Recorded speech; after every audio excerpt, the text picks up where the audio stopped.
Welcome back, Heat Seekers. This is episode 2 of the 2022 season, and I'm here again with Charles and Anthony. And this week, we are going to be talking about wide receivers in motion, man. A lot of wide receivers, big wide receivers, have switched teams, and unlike most years prior, many of them were trades and not just free agency. So we've got a nice, fun mixture of both. We're going to talk about how those wide receivers affect the new players that they're joining on their new teams and how it affects the players that were on their previous teams. So first off, Charles, how is your week going? How are you doing? And what are you looking forward to for this episode? Well, glad to be back, Rick. We had a great show last week, and just excited to kind of look into some of these big names. This has been quite a remarkable offseason. I don't think we can ever remember this many, big name players swapping teams in one single offseason. So it's just going to be exciting to analyze all the different possibilities for dynasty purposes. What about you, Anthony? Yeah, I mean, for me, wide receiver is the easiest and best way to improve your dynasty team. You can get really good value at the right time. We're going to be talking about a lot of these guys now. And then there's also going to be some hidden gems on these rosters that you can take advantage of now before there's more hype. So I'm excited to get into this episode, especially. Awesome. So we're going to get right into it. And as you guys know, later in the episode, we will answer questions. So feel free to put those in, but we will answer those at the end of the main segment. So just go ahead and post them and we will get to them at that time. For anybody listening, we would appreciate you to subscribe and give us a nice review on whatever podcast platform you're listening on. And if you're on YouTube, go ahead and hit that subscribe, like, notification bell, all that fun stuff. Devonte Adams, our first guy on the list. Everybody thought Rodgers comes back, they tag Adams immediately. It was like they waited for Rodgers to come back and then immediately tagged Adams. And everybody thought that we were going to see that connection again this year. Then the next thing we know, he is being traded to the Las Vegas Raiders to repair with his college quarterback and I believe roommate Derek Carr. Yeah. So now Devonte Adams in Las Vegas. Anthony, what do you think this does to Adams' value? Well, I think it hurts his value a little bit. I wouldn't be too pessimistic about his outlook. I still think he's, going to be elite. Carr is underrated. He can still throw the ball deep. He's going to get hit underneath. So I do think Adams is going to have a really good season. I think if you can buy him low, given the new change in scenery, that's something that I recommend doing. But at the same time, I do think that his season isn't going to be as good as it has been in recent years. So you just have to kind of keep that in mind as well. What are your thoughts there, Charles?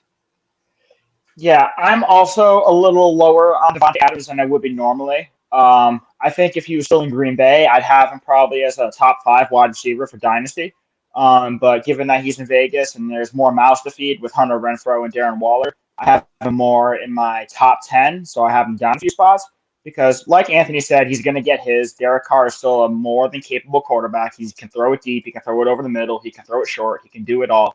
But Davante Adams isn't the sole weapon on offense like he was in Green Bay. So there's going to be just a little bit of regression by default.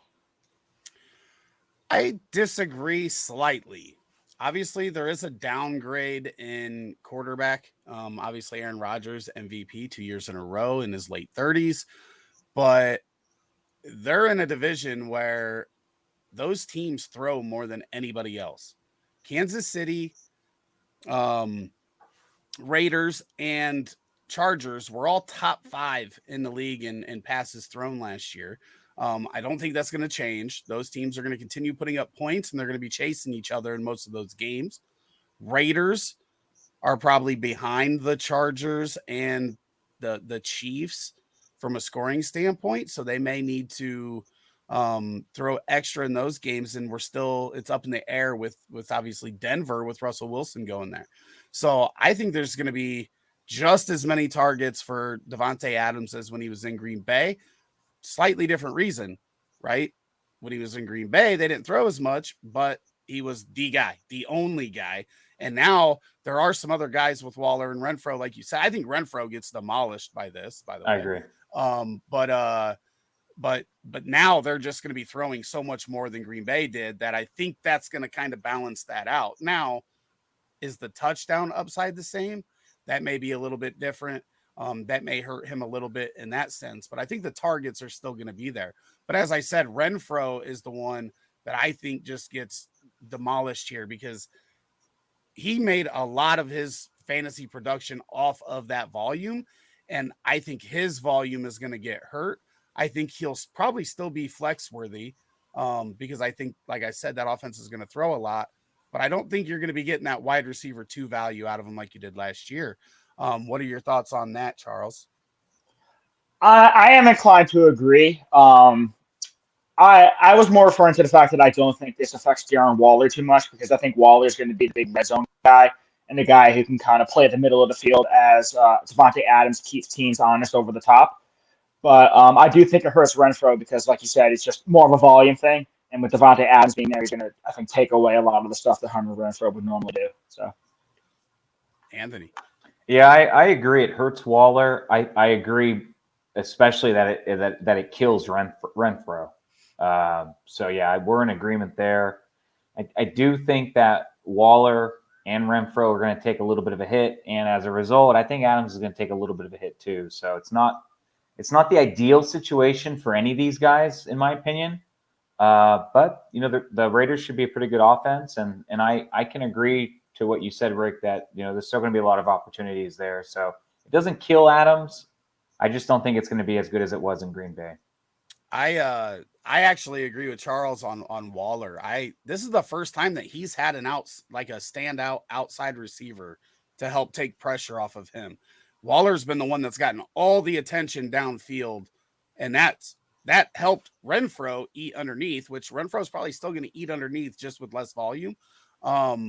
So I think Waller, I think it's sneaky. I think a lot of people just assume that with Adams coming in, Waller's volume is going to go way down. But I see this kind of as a Tyreek Kelsey kind of combo with Renfro playing more of that, secondary receiver role like you see with like Hardman and those, but it'll probably be more consolidated with him. Bryan Edwards, somebody that I was really high on, is just chalk now. Like, you can forget about Bryan Edwards. Yeah, that's true. I didn't even. With this whole time we're talking about the Raiders, I didn't even consider him. And yeah, I mean, he's totally off the radar. I agree there. So Adams leaves Green Bay. We've talked about that, and now Green Bay's wide receiver room is looking like it lacks a little bit of talent. Allen Lazard is the how do I put this? He doesn't have more experience than Cobb, but here of late he has been the guy that Rodgers has looked at the most.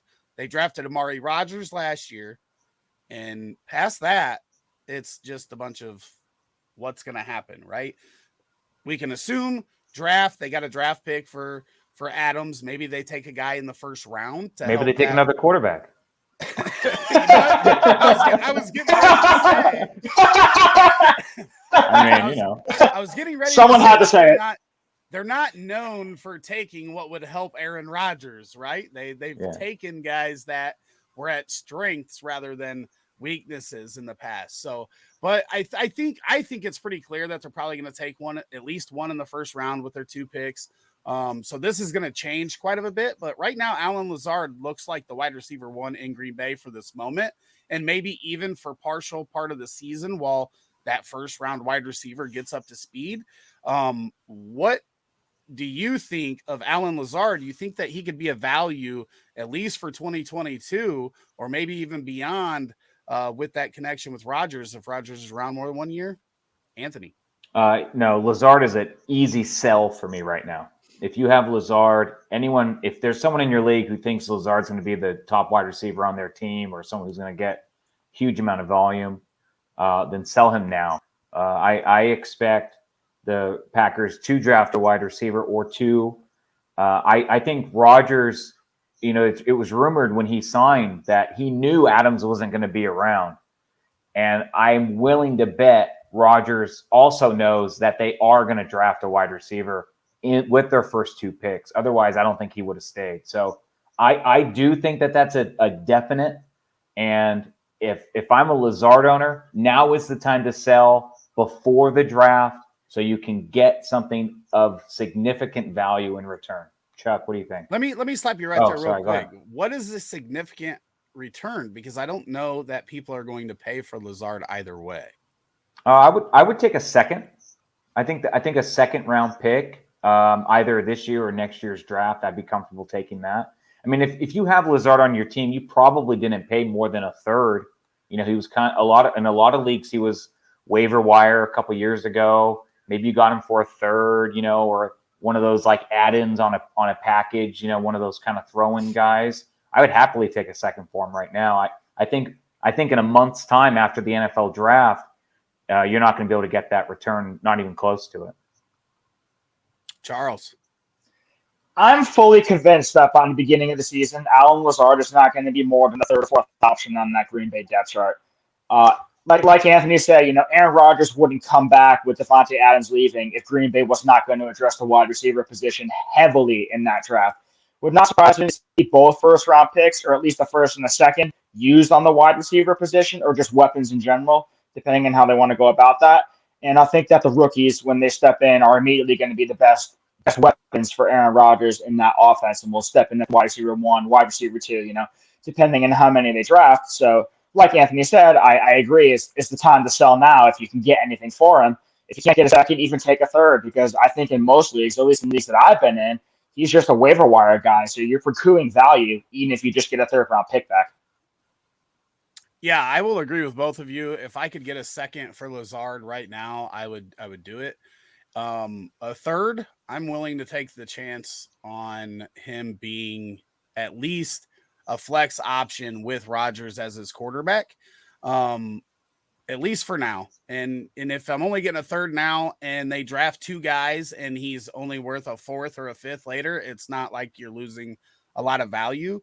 But if he does end up a pivotal part of that receiving offense, you could be getting a high second for him, a late first for him, late in the season if he is playing that wide receiver 1 role. So I think the risk reward is pretty drastic with him. You're not going to lose a lot of value, but you could gain a ton by him being the Cam Meredith of the Green Bay offense this year, right? So that's kind of how I look at it. But a second right now, definitely would take it, because you could lose a lot of value on that Right. second. The only other thing I wanted to add real quick was I think Robert Tanyan's a good buy right now.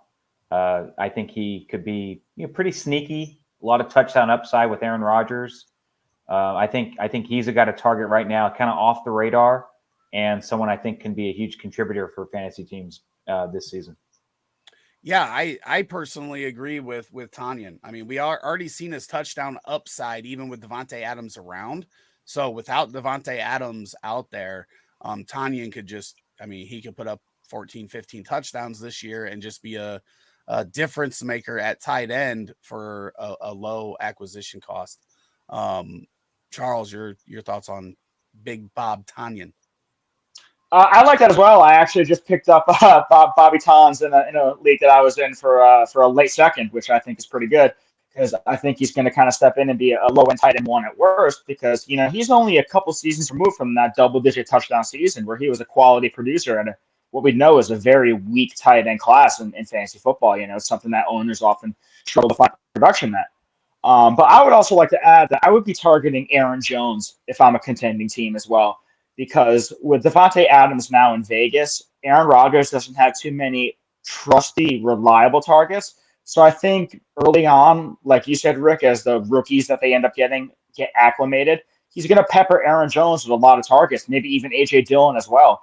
So if you can find a way to get one or both of those Green Bay backs on your team, I would go for it. Yes, I agree 100%. I obviously put him in the notes because that's kind of been his role the past year to 2 anyway, right? He'd been splitting a lot of carries with Jamal Williams 2 years ago. AJ Dillon kept continuing to get more and more work last year. So I think we could see, more Aaron Jones like split out wide this year. throughout the whole season. He's just a good receiver. He can run any route. We see him get targeted downfield as well. And he just has a knack for the end zone as well. So I'm on board with that, Anthony. 100%. I mean, as long as the price is right. And I don't like trading for running backs, especially when they're at the later stage of their career, which I think it's fair to say Aaron Jones is arguably there. You know, he's not on his rookie deal. We've seen these trains go off the track real quick with some of these running backs. So as long as the price is right, I'm all for that. I think he's a solid option, but I wouldn't want to overpay for an aging running back myself in that sense. All right, we'll be real quick on this one. Is anybody trying to snatch up any Amari Rodgers here before the draft, or are you waiting till after the draft to see what they do in regards to that, Charles? If he's on waivers, I'd absolutely, take a shot on him and just kind of stash and see what happens. Because right now he is number 2 or I guess number 3 in the depth chart, depending on how I feel about Randall Cobb. If for some reason they don't really end up addressing the wide receiver position that much, you could have a little bit of value because I think they'd want to get him involved a little more after a pretty subpar rookie season. But if I'm being realistic, I don't really think he's going to be too much of a factor because of the fact that they need to come in and get some, guys who can come in at the wide receiver position and produce right away in week 1 that they're going to target in the draft. So that's going to push Amari Rodgers down a lot further because he's going to be below Lazard and Cobb on that depth chart. Anthony. Yeah, no, I mean, this wouldn't be the time for me to get him. You want to wait till after the draft, after he loses any buzz. I think you could get him for a 4th, 5th round pick if your league has a 5th round pick. If you do have the room to stash him, even, but he's not really a guy that's on my radar at this point. He's a guy I'd take third round flyers on. I mean, just looking at his talent and athleticism, I think he's going to be, he's as talented as any guy we're going to see in this year's 3rd round. So I would take shots on him there, but like Lazard, I prefer the 2nd over him, I think right now. But after the draft, it may be entirely different. He may be more expensive because once again, we don't know who Green Bay is going to draft. Okay. Tyreek Hill. The freak. Traded to Miami. Surprise as big as Devonte Adams getting traded to the Raiders. Initial reaction seemed to be doom and gloom for the value of Tyreek Hill. But Anthony, what do you think about Tyreek Hill paired up with Tua Tagovailoa down in Miami? Well, like Devonte Adams, I do think it does hurt his value a little bit. I don't see the Dolphins as being as high-flying of an offense. Tua doesn't compare to Mahomes. So you're going to have a downgrade extending drives. So that touchdown upside is going to be a little bit lower. So there is a little bit of concern there. But if I own Tyreek Hill, it wouldn't be all doom and gloom. I mean, this is a guy that can catch the ball and go for 80 yards at any time, assuming there's 80 yards of field left on the drive. I was going to say, can't be any time if they're only 30 yards away. Yeah. So I mean, it's not ideal. I think that's a good word. It's not optimal. It's not the best spot for him, but it's not the worst. And I do think that he's still going to have plenty of value, and he's not someone to sell cheap. If you have him, he's a good hold. I wouldn't go out of my way to acquire him right now unless the other owner is panicking and wants to get rid of him. Charles. Yeah, I'm inclined to agree with Anthony on most of that as well. And I just want to add, too, they recently just talked with head coach Mike McDaniel, and he said that he sees Tyreek Hill sort of in the Deebo Samuel role, and he kind of wants to use him in the same way that they used Deebo in San Francisco. So that could look at more of a guy who gets a lot more carries, maybe, a lot more short passes, where he can utilize some of the strengths, like you said, taking it to the house. So I think that's something that could prove to be a big boost for him. And I just think this hurts really Jalen Waddle more than anything else. Yeah, in regards to Tyreek, I don't know that this hurts him, right? Tua is not as flashy as Patrick Mahomes, but he was more accurate last year, and he had a higher average air yards per attempt. It's the NFL as a whole isn't what people think it is, right? They're passing a lot more, but the offenses are a lot closer to the line of scrimmage, a lot higher percentage throws, getting these athletes in the open field and letting them do the rest rather than how people assume the league is and just throwing a bunch of deep passes. Tua actually had a higher percentage of passes thrown that carried at least 50 yards than Patrick Mahomes as well. Now, obviously, that doesn't mean he's as talented as Patrick Mahomes. Patrick Mahomes can do stuff that very few other quarterbacks can do. But when it comes to the accuracy and the way the offense is run, like you said, like with the Debo rule, Tyreek Hill only had a 10-yard ADOT last year, 10.5-yard ADOT last year. I didn't expect that when I started digging into the stats, right? So he works in that part of the field that Tua is just really accurate in, and the volume's going to be there when you're getting paid $30 million. So I don't think it's going to hurt him very much if it does. Obviously, they don't have Travis Kelce there to really take a ton of those targets, right? Jalen Waddle's he's gonna kind of play that role, but even Travis Kelce at this point in his career is a bigger threat in the offense than Waddle is. Now Waddle's going to continue to get better and eventually is going to be that guy. I just don't see it, especially in 2022. But Gesicki, what about Gesicki? Is anybody worried about him? He has been pretty inconsistent anyways.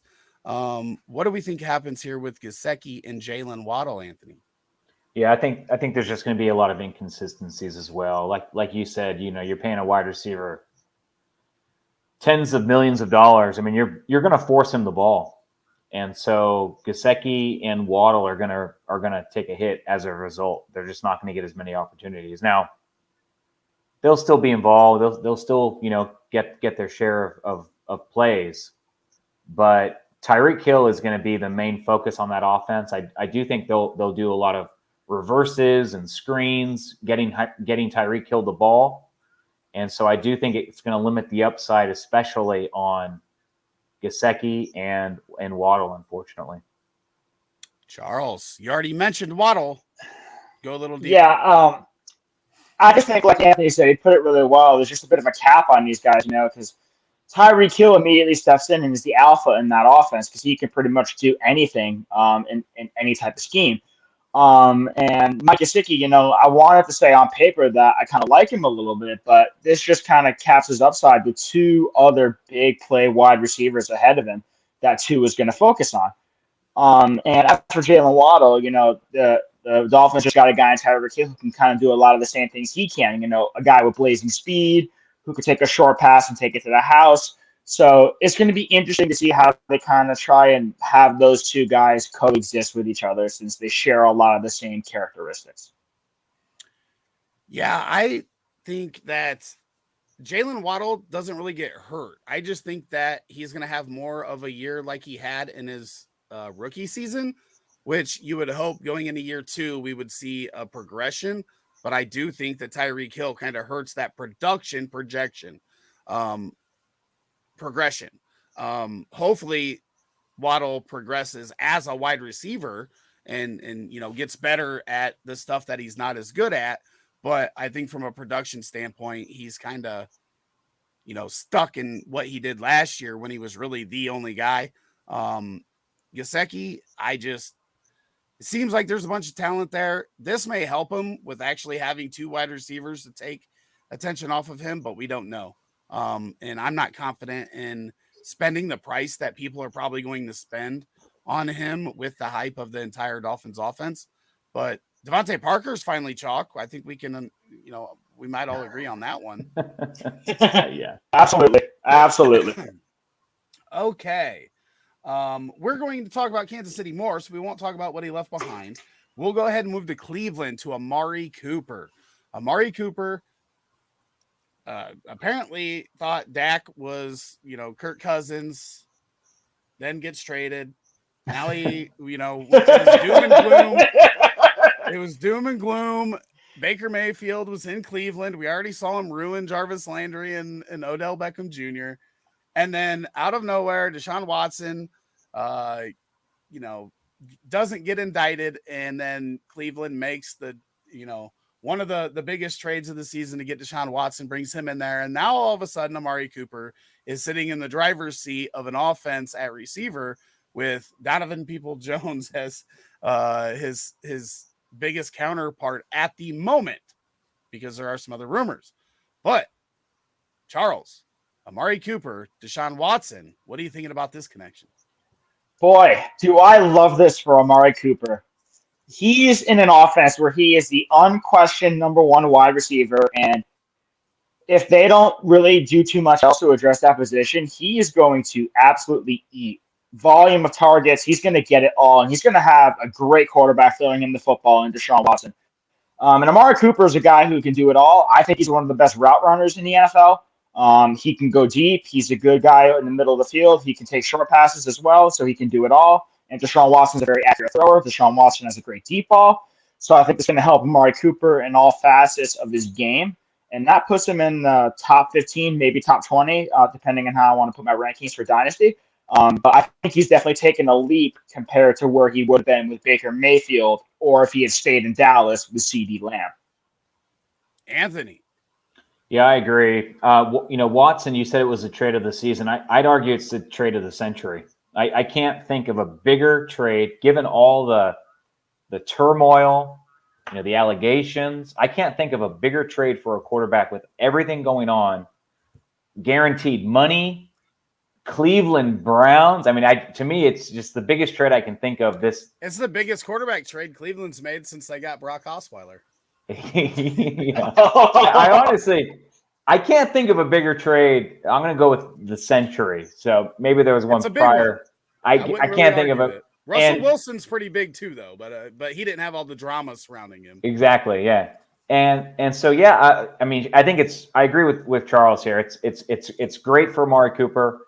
It's pretty funny, the topsy-turvy feelings. I think, Rick, you owned Amari Cooper in some leagues, right? Where you're like Amari everywhere. Yeah, you're like doom and gloom. Oh no, Baker. Oh no, and then it's like a week later, it's like, oh, awesome.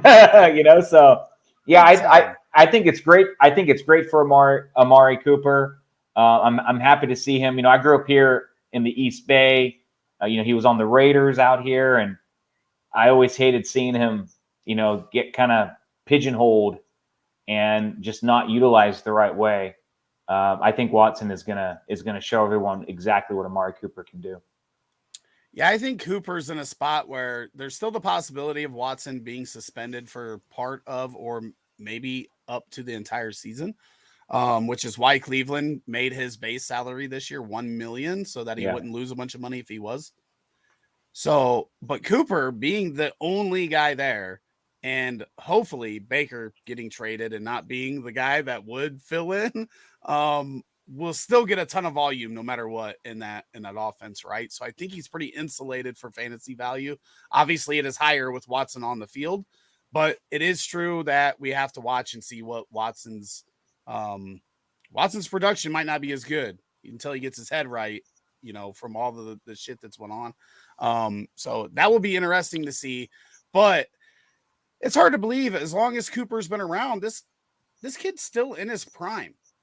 He came in young, had a bunch of production early, and 2 times with 2 different teams, it's kind of went off the rails. But when he gets volume, he just produces for fantasy.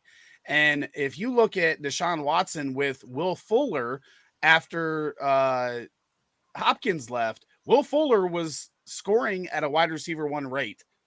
Amari Cooper's better than Will Fuller. And Amari Cooper could be a wide receiver 1 in 2022 if Watson plays the whole season. That being said, David Njoku gets re-upped. It's been so weird with Njoku in Cleveland. It's like they never wanted him to be the guy. They brought in Austin Hooper and paid him third most out of all tight ends when they signed him. And Njoku just sat behind. and would pop off every now and then. I think he had did he have like a 40-point game last year? With like 2 or 3 touchdowns or something where he just went off. Maybe it wasn't 40, maybe it was 30 some, but he had like a huge game last year. He's shown that talent at different times, but now it seems like he's second. He might be second fiddle to volume to Cooper in this offense. Is this a guy that is finally going to crack top 6, top 12 tight end ranks, Charles? I think it is finally David Njoku's time. The Browns this offseason finally moved on from Austin Hooper. They released him. So their depth chart is David Njoku, and then I believe Harrison Bryant. So that puts David Njoku at the top. And there really aren't too many other weapons in Cleveland after Amari Cooper besides Donovan Peoples-Jones. So I think Njoku's either second or third in that target area. And obviously David Njoku hasn't exactly been blessed with a great tight end. Or great quarterback, excuse me, in his career, because he's had Baker Mayfield throwing to him, and the Browns always want to run the ball because of the limitations of Baker Mayfield. But with Deshaun Watson under center, that kind of opens things up for the offense a little bit more. So you might see a little more plays drawn up for David Njoku, more usage for David Njoku, more targets for David Njoku. So I'm very excited to see what he can do this year, and I think he has a chance to be a top 10 tight end. Anthony. Well, I don't know if I would say that he has a chance to be a top 10. I mean, I guess he does if, with tight ends with touchdowns. I mean, anyone could be a top 10 tight end, but I mean, I don't think I would probably forecast, that. I think sleeping on Harrison Bryant would be the mistake. So I agree with one of those comments I'm not supposed to reference. I know. I'm sorry. No, Harris, I have a hard time thinking to myself, who would I rather own at the back of my bench? Harrison Bryant or David Njoku? That's a hard question for me. It's easily Njoku for me. Yeah, for me, I could go either way. They did bring back Njoku, so that says something. But I think Harrison Bryant has shown a lot. I think he could continue to get better. So that would be a tough one for me. Who would I rather roster? Maybe, I don't know if Chuck, maybe you have an opinion on that. I guess you'd probably say Njoku. But that's something that I'm kind of debating in my own noggin. I think I would still rather have Njoku. We saw the Browns there. They committed to him. He's under, I think, a pretty decent sized contract for this year. They're paying him the money, so they're not just going to, stuff him on the bench and give the ball to Harrison Bryant all the time. I do agree that Bryant, showed out a little bit last year, but Njoku has also shown that he can be a very good football player when he's given an opportunity. And I think that the Browns are finally giving him that chance this year. I think that people forget that Njoku was a raw product when he came into the league too. He was very raw, had a lot of stuff that he needed to learn. We just kind of assumed that they were just going to let him run routes and catch the ball, not block very much. But it seems like he's gotten on the field a lot more and improved in that scenario. Now, that doesn't mean that Bryant can't have a good season as well, right? Like, they don't have a lot of weapons in the passing game, so it doesn't have to be either or. Right. It could be a combination of those two guys with Amari Cooper, with DPJ, getting some deep ball looks, because he's not the guy that's going to run crisp routes and eat you up on volume. He's going to be the guy that beats you for a 60-yard touchdown, right?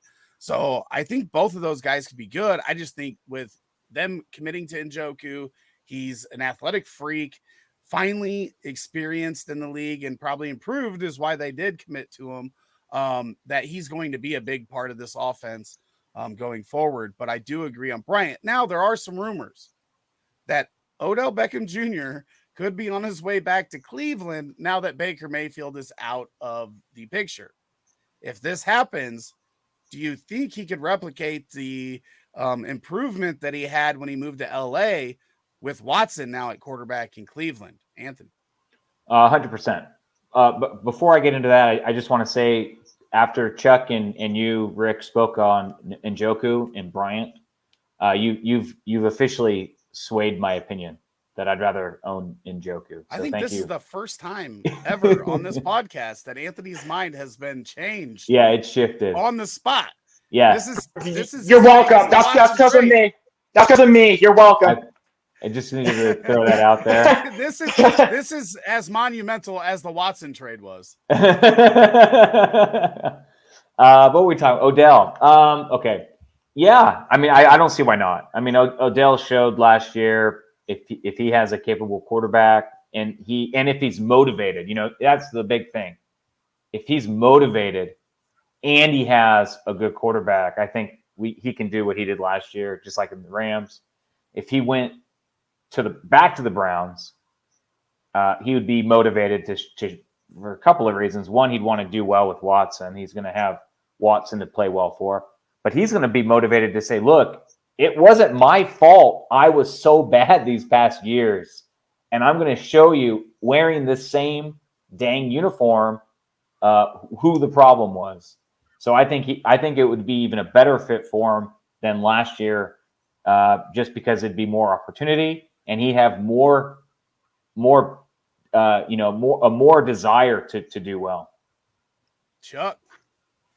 Oh yeah, absolutely. I agree with Anthony. If Odell went back to Cleveland, he'd have this huge chip on his shoulder because he wants to say that this wasn't my fault, this wasn't my problem. Baker was the problem, and we saw that Odell could succeed because he was a very productive wide receiver for those few weeks that he was able to suit up for the Rams with Matthew Stafford, a great quarterback in his own right, and putting him with Deshaun Watson, the QB entering or in his prime. You could say the sky's the limit for Odell, and he could succeed in that offense with a great QB throwing him the football. It's just a matter of health for him. That's all. And if Watson plays the full season, that obviously. Correct. Yeah. Correct. Yeah, that's it. That's it. I definitely think that I think it's clear that Baker Mayfield was the problem, right? I don't think that OBJ was ever not motivated. That dude just continued to get open, and as his dad showed on video, Baker continued to miss him or not throw to him or just blatantly not throw to him. So I definitely agree. It would be weird, right? It would be odd that we all cheered for him to get out of Cleveland, and then we would kind of be cheering for him to go back with Watson tight. There now. It'd be tight. It'd be cool. Weird. So it'd be cool. Yeah, it'd be cool. But I love OBJ. He showed that he still has the talent, and he just needs to be in the right offense. And I think Amari Cooper at this point is probably more talented. He's more spry. And will take a lot of the pressure off of OBJ, kind of like Cooper Kupp did in LA too, which isn't a bad thing for OBJ at this point of his career. So I think that also helps. Allen Robinson, he kind of takes that OBJ role over in LA with Robert Woods being traded, which we're going to talk about him in a second as well. But now it's Cooper Kupp, Allen Robinson, and Van Jefferson in that wide receiver room there in LA. What do you think, Anthony, about Allen Robinson after his down 2021 season? Is he going to bounce back now playing with the best quarterback that he's ever played with, college or pro ball? What are we going to see? Yeah, I think he'll have a good season. I don't barring injury, I think he'll have a good season. I have no reason to think that he won't. He's in a beautiful spot. I think how high you draft him in a redraft league is interesting. In a dynasty league, I'm kind of an ageist, so I'm going to fade him a little bit, just because I think he's going to turn 29 for this season. So not someone I really want to invest a whole lot in. But if you have him, I think it's great. I don't think you can really trade for him at this point because people are expecting such a big season. He would be a guy I would be looking to sell just because of the age factor. But if I have a really good team and I'm competing, I think he should have a great year, and he'd be someone that I'd feel confident with, riding to the ship. Charles. Yeah, I absolutely agree with Anthony. Being an ageist, I'm always 100% looking to ship off my older guys, before they finally hit that wall and see that decline in production. But I like LA for Allen Robinson. I think he's going to slot in nicely and kind of be that Robert Woods role that Woods was perfecting for so long in LA with Cooper Kupp. And I think defenses are going to really want to key in on Cooper Kupp after that ridiculous season that he had. So I think that in turn is going to open up a lot more looks for Allen Robinson. And, like we discussed earlier, he's going to have the best QB he's ever had throwing him the football. And, that just means, more accurate looks, more accurate targets. It's only a good thing for him. And I think he's going to have at least one good year, if not two. Yeah, I mean, 29, look at Adam Thielen, what he's doing. And I kind of look at these guys kind of as the same. They're both route runners. They're both good contested pass catchers. And they've never won based off speed, right? When guys get to their late 20s, early 30s, the guys that are super fast are the ones that I worry about dropping off way quicker. Plus, Allen Robinson, over his career, has been one of the best contested ball catchers in the league. The guy just catches everything thrown his way, and we know that Matthew Stafford doesn't care if you're guarded or not. He will throw you the ball. And when we say that he's the best quarterback that he's ever played with, it's like not even close. No, it's not close. It's there's a sizable gap between the Mitch Trubisky's and Blake Bortles and Matthew Stafford. Matthew Stafford's pinky toe is more athletic than any other quarterback he's played with. So, we're looking at a guy that's went over 1,200 yards, I think 4 times in his career. Up to 1,400. Maybe it's 4 times over 1,100. 6-7 touchdowns and bad offenses in Chicago 2 of the past 3 years, taking out 2021. And there's a lot of rumors that, he was sabotaged by Matt Nagy, which after hearing everything else, it's not the craziest conspiracy theory that I've heard. So, no. This guy, if he's playing the Robert Woods role, is more talented than Robert Woods. And that's not a knock on Robert Woods because Robert Woods is good. But I think Allen Robinson, despite the quarterback play that he's had to deal with, has been a top 10 wide receiver numerous years and is probably a top 8 talent in the league. Maybe not now with some of the rookies with the Waddles and chases and stuff that came in, but he's probably still a top 12 talent in the league. And now he gets put into an offense where he's going to have a good quarterback, a great offensive mind, which is a huge upgrade from Matt Nagy. And I can't remember the guy. His name started with an M that was in Jacksonville when he was there. That guy wasn't a very good offensive mind either. They were, their success came on defense, but Allen Robinson could eat in this offense. I'm not worried about Van Jefferson taking any of his volume. No. It's going to be the Cup in Allen Robinson's show as long as they're both healthy, and they are going to eat. I think Cup had like 180 targets last year.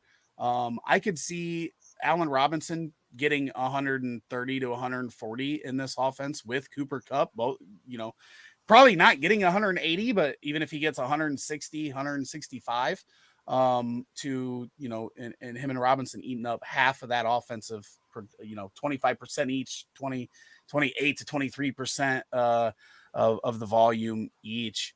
Is there anybody else in this passing game, Anthony, that you are kind of looking at that you think is either hurt terribly by Allen Robinson joining the team or could benefit from having both of these talents on the offense?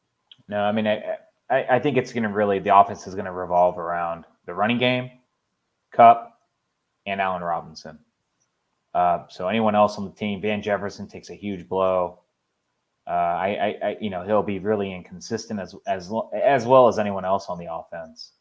I agree with you really 100%. It's going to be Kupp and Robinson, and Robinson's also going to benefit from having Kupp, be the main focal point, plus the running game.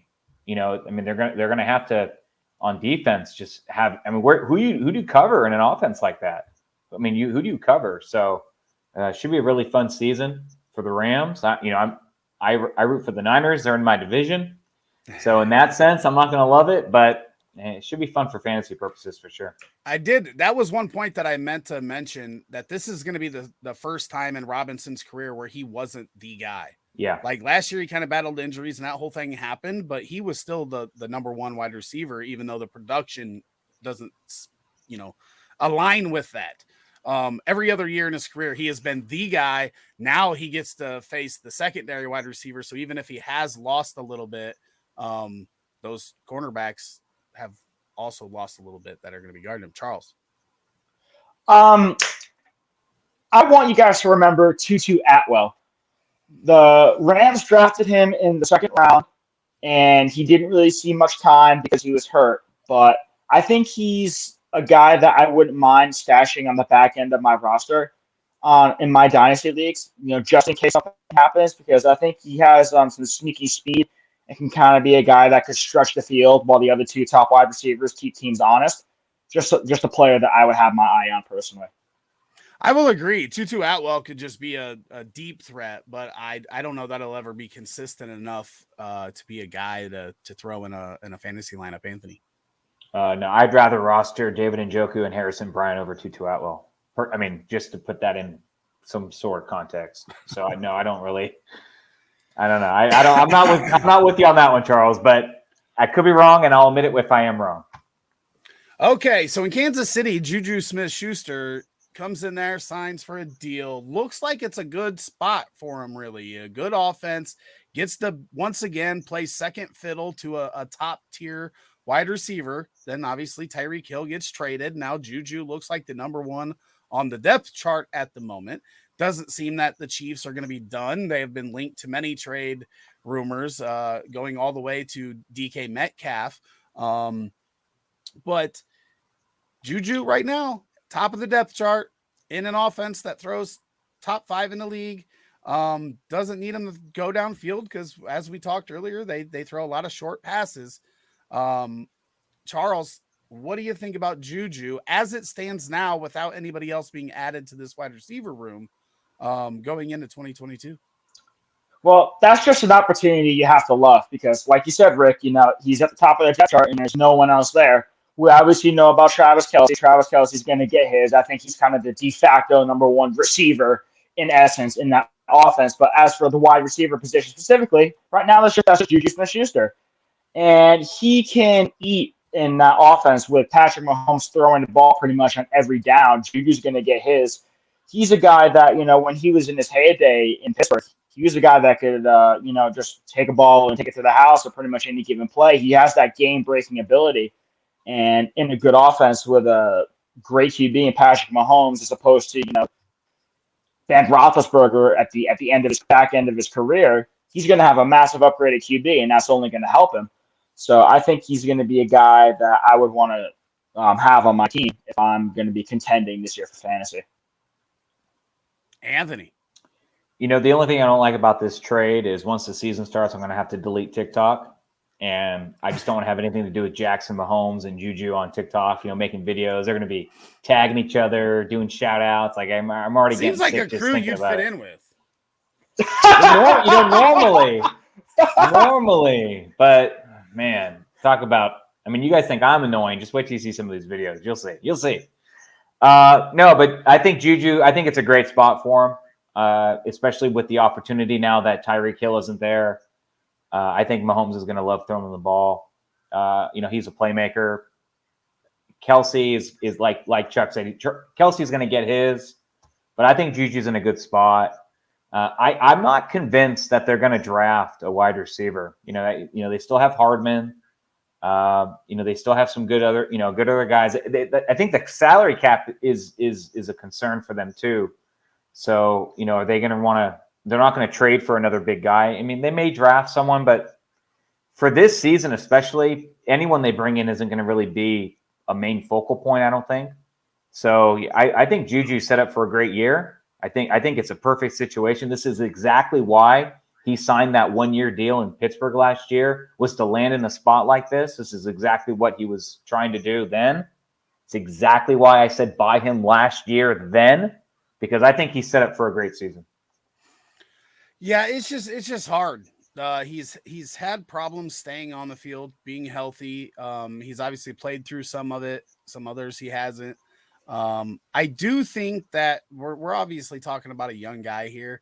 And a lot of the TikTok and the distraction stuff, I think, is something that could get past all that, right? Patrick Mahomes has already asked Jackson to step out of the limelight, and quit being a distraction for the Chiefs. I feel like, if JuJu wants to fit in there with, Reed as his coach and Mahomes, he's going to have to, mature to fit in Kansas City. That being said, I just don't know that he's a guy that can take the attention. I think that he's better served as the number 2 on a team, and it's shown. I mean, he doesn't have as many yards or touchdowns in his past 3 seasons after Antonio Brown left the Steelers as he had in the first 2 years when Antonio Brown was there leading the league in receiving. He has more touchdowns in the first 2 years, more yards in the first 2 years. So that is an issue and has been. Now, like I said, he's young, could still be improving, and could make a big jump in that area because he's going into his prime age wise. I don't know, man. I'm really conflicted. I loved it when Tyreek was still there. Now that he is the guy and is going to be the focus, it's a little bit scary, but we also know that, the Chiefs their offense makes their headway through yards after the catch. And I don't know that JuJu fits into that role like the guys that, top 4 guys in the top 21 last year in Yak for Kansas City. Kelsey at 6, Hardman at 9, Hill at 17, and Darrell Williams at 21. JuJu's got to fit into that and get up there to have the production that we want to see out of him. I don't know if it's there. Hopefully they do draft somebody or bring somebody else in that can help take some attention off of them, because I don't think MVS and Hardman are those guys, right? They're just they're fast, so you got to pay attention to them, but they're not the guys that are going to get doubled. I think a change of scenery is going to do JuJu a lot. I mean, I know I joked about TikTok early on, but I really do think a change of scenery is going to do a lot for him. I think he's going to come in with a goal in mind.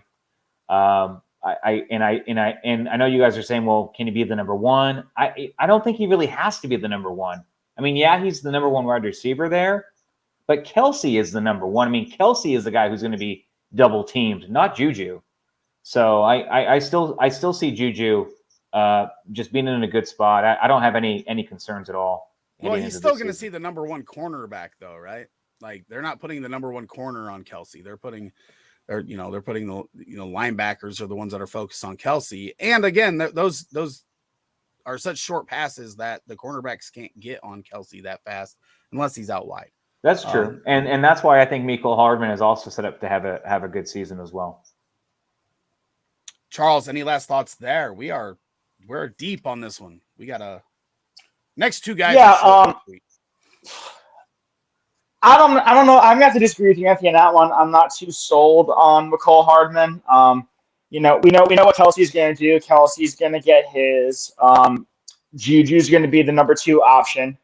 But I think that remember the Chiefs just signed Marquez Valdez-Scantling to a pretty sizable contract, and I think he's going to kind of fill in that role as the, I guess, de facto number 2 wide receiver. And I think he's going to take away a lot of those targets that, without him being there, would normally be for Mecole Hardman. Yes, I agree with all of that. After JuJu and Kelsey, I'm really leery on anybody else as pass catchers. Obviously, they will probably get into their backfield here in an episode coming up very soon. But Robert Woods gets moved to Tennessee. And we know that right now they really only have A.J. Brown as a wide receiver there. Their tight ends underperform. The rest of the wide receivers are just Jags, and they don't throw to the running back a whole lot. They do more when Henry's hurt, but Henry's obviously going to be back and be the focal point as long as he can stay healthy out of that backfield. Robert Woods, what does that do for him moving to Tennessee, Charles? I don't really think it helps him too much, to be honest. This Tennessee offense is going to really run through Derrick Henry, as we all know. We know that they love to do that. So he's going to get a crap ton of carries. They're going to run the ball. And when they do throw the ball, Ryan Tannehill's just going to try and find A.J. Brown on most plays. So I think this is an offense that's probably at best only going to be able to support 1 fantasy-relevant wide receiver. So I think Robert Woods is probably going to be at best an inconsistent type of player who could maybe be a flex guy on an occasion, but he's not really somebody I'm looking to go out and get. Anthony. The disrespect for Bobby Woods. This guy consistently, when he's healthy, consistently is like a top wide receiver 2 every year, every season. And Was he in Buffalo? I mean, we're going back 5 years now. So okay, but my point here is only that tied to Sean McVay, this is true. We haven't seen him other than Buffalo, many years in Buffalo, do that without Sean McVay. So does that carry on after Sean McVay would be my only counterpoint to that. You know, I'm just going to look at the recent history of 5 years and say that I think Woods is in a good spot. I think he's very talented. I think he's always disrespected by people like Charles. And no, I mean, yeah, obviously Brown is the go-to option. I'm not disputing that. But who else? I know you said there's no one else that is going to be consistent. But in a PPR format, I mean, even if he only catches 5 catches a game on average, I mean, he's going to he's going to average at least 10 points a week. And he's going to be, I think he's going to be relatively consistent, throwing a few touchdowns there. I don't know. I do see him as like a wide receiver 2. If he's healthy, I do see him as a consistent wide receiver 2. Maybe not high end, but I do think you're kind of throwing a little bit too much shade here on our boy Bobby Woods. I don't know. I'm just not sold. It's going to be a different scheme. It's going to be a different coach, entirely new concepts. I just don't think this is going to be an offense that's going to be able to support him as much as it did in Los Angeles. What I would say to that is Tennessee is going to throw 28 to 30 times a game. And they literally have 2 guys in the passing game. So the volume, I think, is going to be there for Robert Woods because of the fact that they don't utilize the running back very much. They don't utilize the tight end very much. I think it's going to be a lot of Henry, A.J. Brown, and Robert Woods in this offense. And we know that when Tannehill has Henry in the lineup, he is very efficient. He's a very efficient quarterback. Which really helps those wide receivers. So I do think that he can be productive and be, I would say, more of a back end wide receiver 2, high end wide receiver 3 at this point in his career. But I do think that he's a valuable asset to have. The biggest key, I think, for this entire offense, whether it's A.J. Brown, Robert Woods, or anything, is that Derrick Henry is more efficient than he was last year. While he played, he had a ton of work. And he averaged a bunch of points, but he wasn't very efficient. He needs to get back to that efficiency that we've seen in the prior years. That helps this offense way more than anything else. Everything else in this offense past those 3 guys, though, I have zero excitement for. It's going to take injuries to one of those 3 guys for anybody else to be fantasy relevant, I think. And that's where I would stand. Christian Kirk, $21 million a year. Messes up the entire wide receiver pool. I mean, there's a lot of people that say that this contract really contributed to Devonte Adams and Tyreek Hill getting traded this quick, because when Christian Kirk gets $21 million and you're Devonte Adams or Tyreek Hill, you getting paid. Now, I'm sorry, go ahead. No, go ahead. Correct me if I'm wrong, but was Christian Kirk one of the first free agent wide receivers to sign somewhere? Is my memory? It was pretty early on. Pretty early, right? This goes to, if you've ever done an auction draft, don't overspend for like the first wide receiver that's on the board. Like, this is exactly why, because you're going to look like an idiot when you're at the end and you're like, we paid how much for Christian Kirk?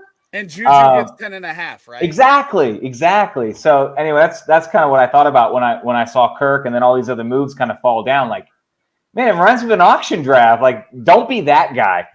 But yeah, I mean, I think Kirk. I mean, I think he's good. I don't think he's going to be worth that much money. Is Trevor Lawrence really going to make him a superstar? I mean, he's getting paid superstar money. So you kind of have to have those expectations.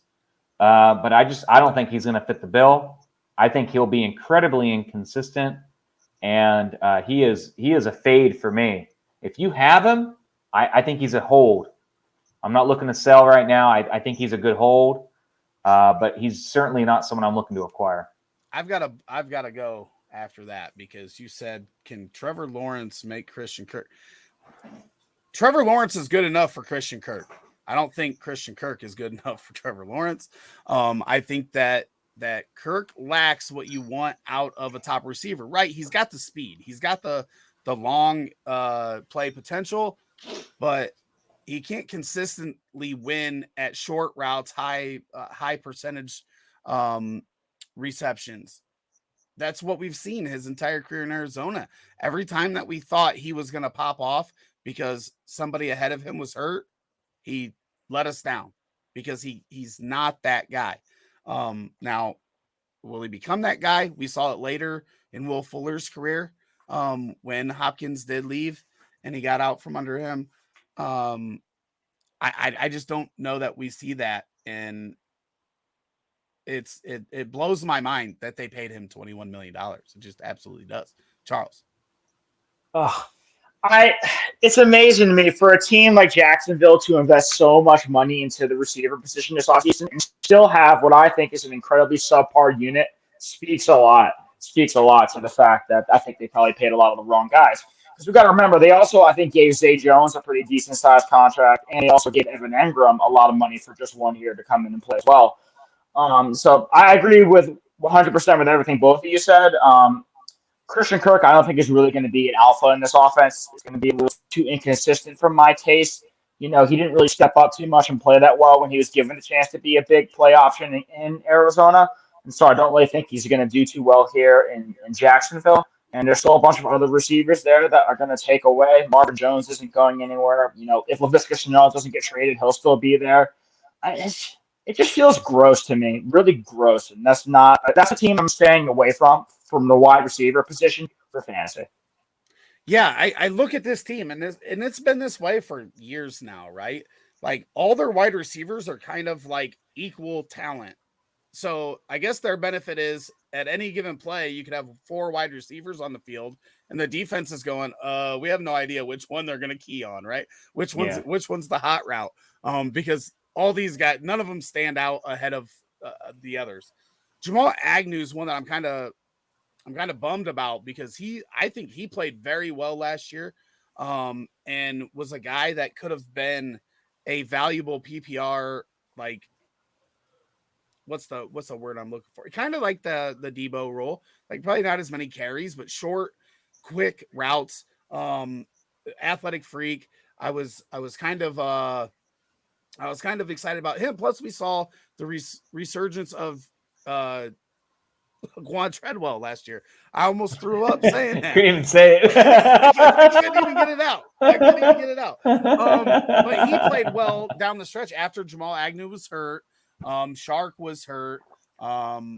It's just a bunch of guys in that locker room, and it's just going to get split up between them all. Hopefully Laviska does get traded. There's been the rumors around that.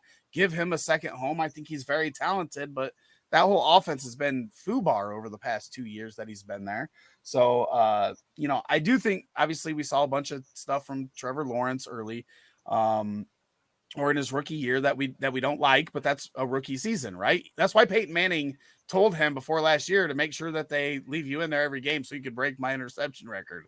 That's what we see from rookie quarterbacks. So I'm not worried about him. But it would have been nice to see them spend $21 million on a wide receiver that could actually make a difference for this offense. And I just see a bunch of guys, and who knows what's going to happen there. Yeah, and Zay Jones, $10 million a year, right? He got paid the same amount of JuJu. You said they're a bunch of guys. I think they're what team is this? Jacksonville, the Jags. They're just a bunch of Jags, man. They're just a bunch of Jags. Yeah, it fits literally. Okay, one last quick one. DJ Shark leaves Jacksonville, goes to Detroit. Are you excited at all for this, Anthony? Yeah.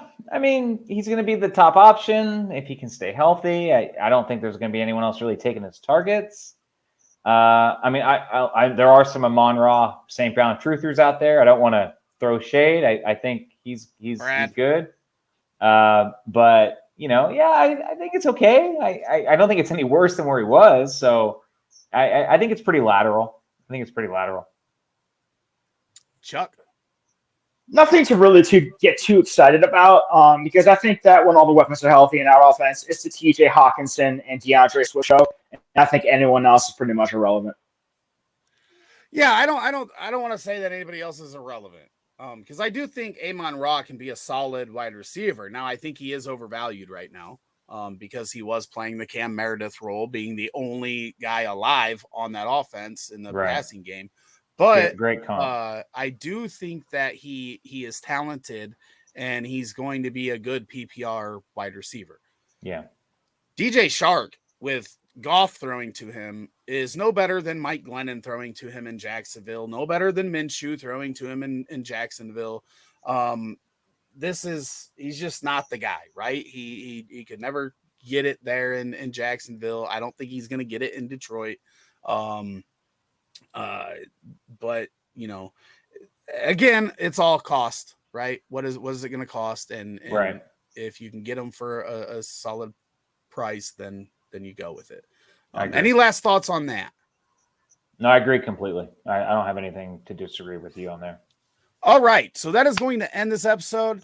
As I said at the beginning, if you're watching on YouTube, please like, subscribe, and hit that notification bell so you don't miss any of these. We go live right now 3 nights a week, but we're looking at adding a best ball show on Wednesday nights as well, potentially. And then if you're listening on podcast, please give us a review and rating and hit that sub button on whatever platform you're on. We're on Apple, Amazon, Spotify, all those fun places. That'll be the end of this show, and we will see you next week. All right, now we got questions. Let's see what questions we got in here. Anthony, are you on Facebook by chance? I'm not currently. sure. I can quickly get on. Yeah, I'm not sure who this user is, but their question is my only question: who finishes higher in fantasy, Hill or Waddle? Oh, volume. Hold on, sorry. Woo. Damn, Anthony. Sorry. That's from Bryce. Bryce? Yeah, Bryce. Oh. Okay.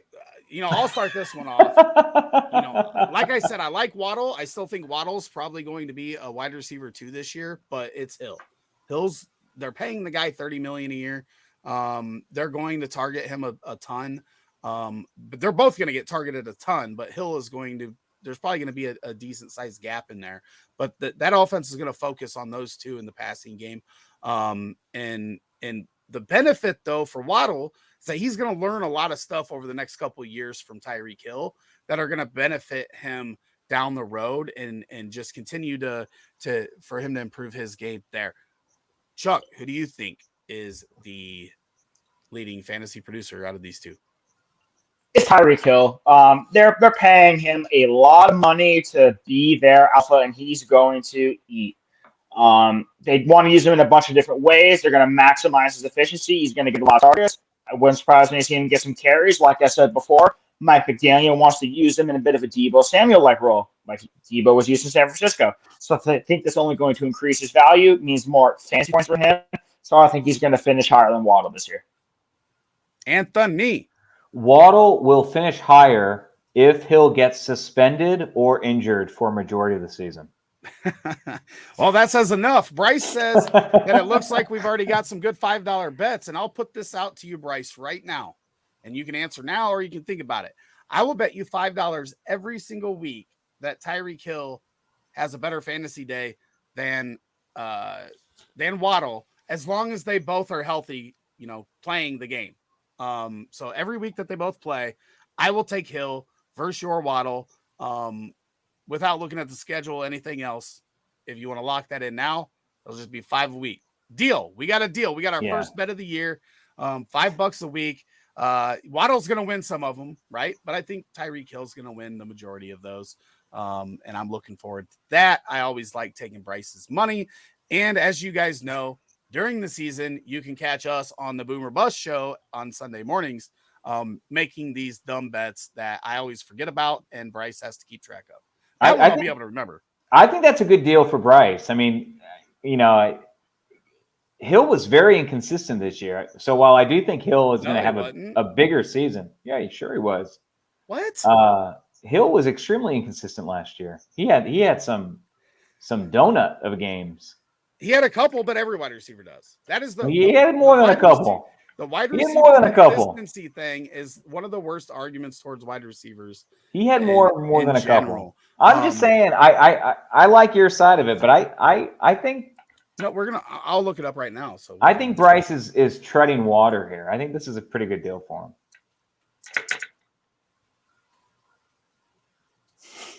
How many times did he score under 10 points? Give me a second here. I gotta get to it faster.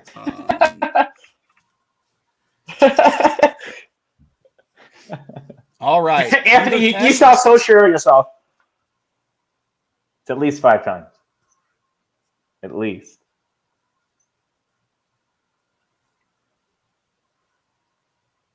Oh, that's standard. I was like, there's no way that's right because it was 10 in standard. I was like, there's no way that's right. Okay, under 10. 1, 2, 3, 4, 5. See? But that's still okay. So who else we want to look at? Look at Waddle. Waddle? Yeah. I mean, he started this season real slow, but you look at the last half of the season.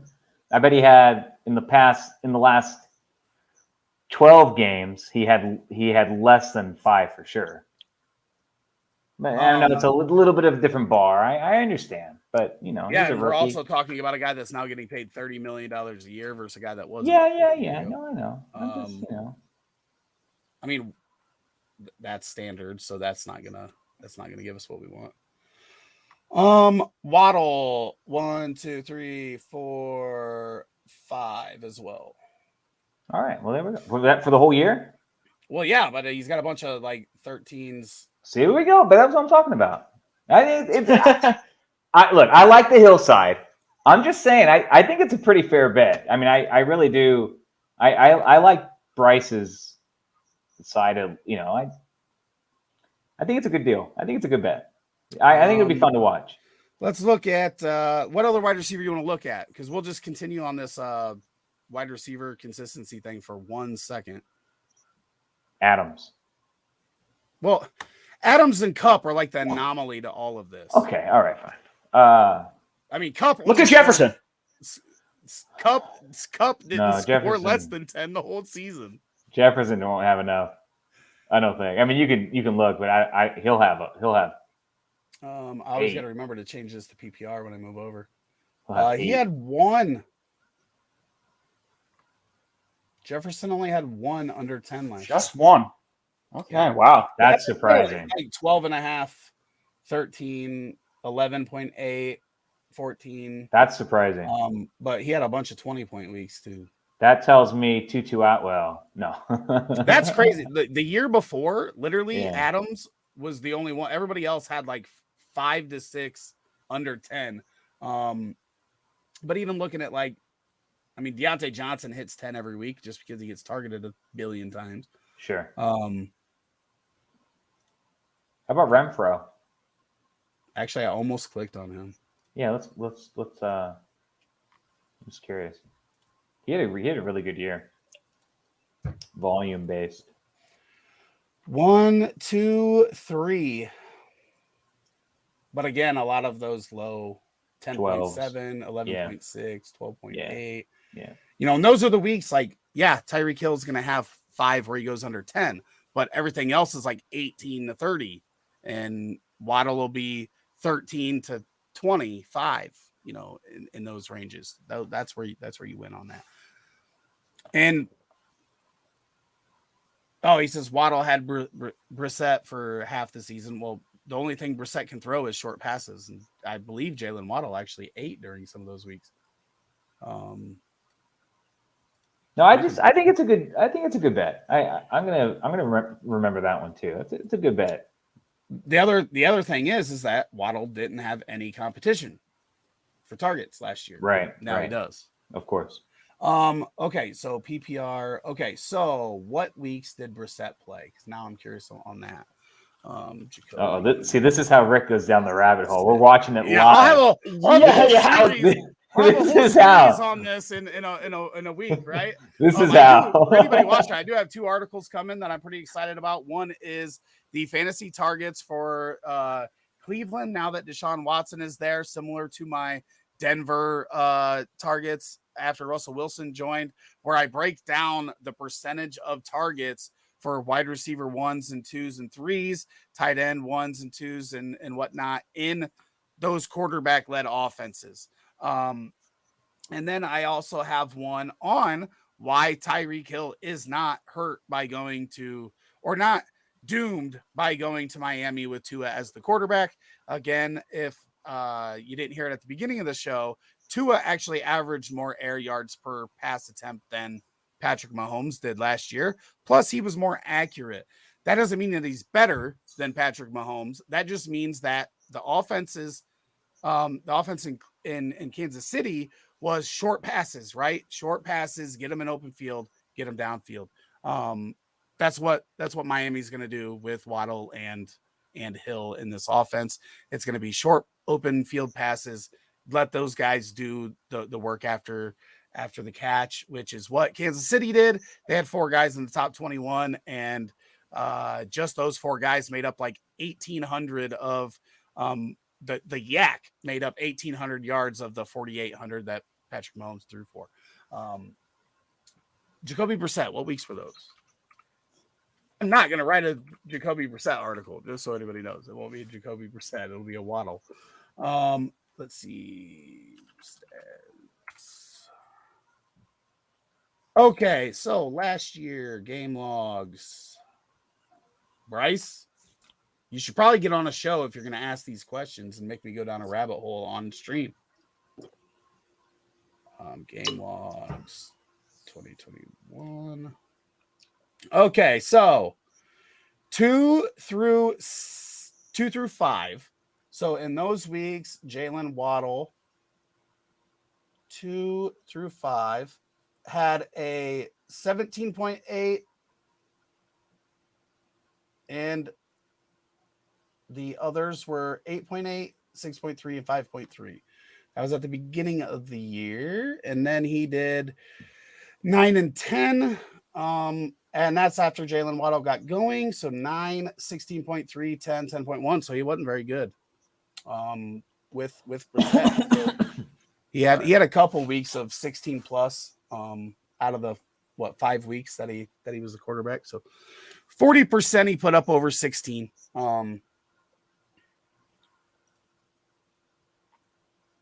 What other questions we got? We got CXK in here. What is this guy doing? Hey. What is this guy doing? This was our number 1 fan. Their first fan, him and Jaws, who Jaws has been in the chat today as well. Jaws and CXK were the first YouTube fans going back to the prior to the 2019 season. Want to thank both of them for hanging with us for this long. And we went over 3,200 subs today.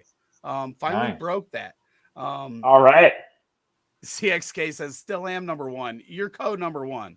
And nothing against anybody else, because we have a lot of fans that have been around for a long time. But when it comes to these live streams, nobody has shown more support over the past few seasons than Jaws and CXK. But we love everybody. Just those guys a little bit more. All right. It looks like that's it. Obviously longer than we thought, but like I told you guys before, Anthony was like, should we add some more wide receivers to this list? And I'm like, pretty sure we're gonna be good. And I think we still have time to talk about Russell Gage. I don't know. No, we're all set. We're all set. All right, so we will obviously be back next Tuesday, but Thursday night you can tune in for the Devy Show with Brad and Desi, talking Devy everything. Those guys are great. If you're looking to get into Devy, you can reach out to those guys. They'll help you get set up. And then obviously next Monday, the IDP show. As I said, I'm still looking. I'm trying to get some cohorts to help with a best ball show on Wednesday nights, or maybe something else if that's what the fan wants. But we'll see how that goes here. But obviously, best ball drafts are going to be popping off here in the next couple months. Figure we should probably do some content there. Again, thank you for everybody that showed up. Thank you, Charles. thank you, Anthony, for giving your time on a Tuesday night. And I don't know I don't know who said that in Facebook. You're gonna have to tell me your name. I'm assuming it's Bryce again. He said he'd be willing to guest star on this show if we ever needed. But you can't guest star if you're not a star to be a guest. Boom.